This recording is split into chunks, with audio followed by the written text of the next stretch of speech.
రేవంత్ అయ్య నిన్న మొన్న పాయ కదా ఢిల్లీకి మోడీ సార్ కాడికి ఆడికి పోయి ముఖం చూపించి మరి గుసగుస ఏం నడిచిందో ఏం కదో కానీ బయటికి రాగానే వచ్చే పాయే కేటీ రాముడు కైతమ్మ కేసీరావు ఇక చదువుకుంటారు అత్తగారింటికి పోతారని ఇప్పుడు అంటుండు.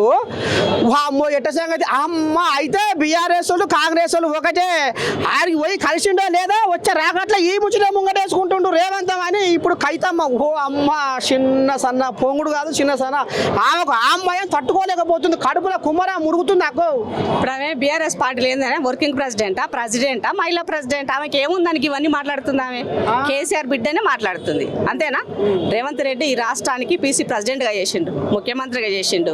ఇవాళ పార్టీ పరంగా నిన్ను వంగబెట్టి కొడితే ఫామ్ హౌస్కు పరిమితమైనవు.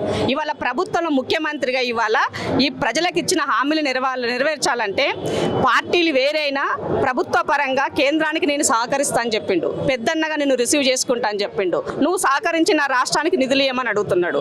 అంతే కదా వ్యవహారం చేయాలంటే గదే వ్యవహారము. మరి వ్యవహారం చేయకుండా పొద్దులేస్తే గిల్లి కజ్జాలు పెట్టుకుంటే మరి పైసలు ఎట్లా వస్తాయి పాలన ఎట్లా చేస్తాము.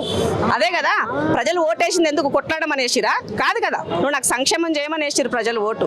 కాబట్టి సంక్షేమ పరంగా రేవంత్ రెడ్డి పని రేవంత్ రెడ్డి చేస్తున్నాడు ముఖ్యమంత్రిగా. దానికి బీజేపీ ఇవాళ బీఆర్ఎస్ కాంగ్రెస్ ఒకటంటే దేశంలో ఏడనైనా రెండు భిన్న ధృవాలు ఒకటైతాయా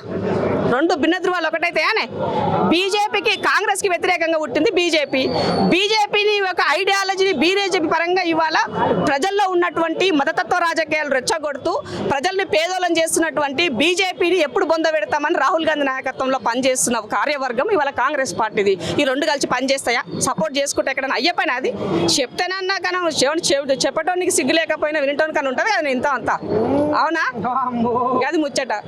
ఇప్పుడు ఏం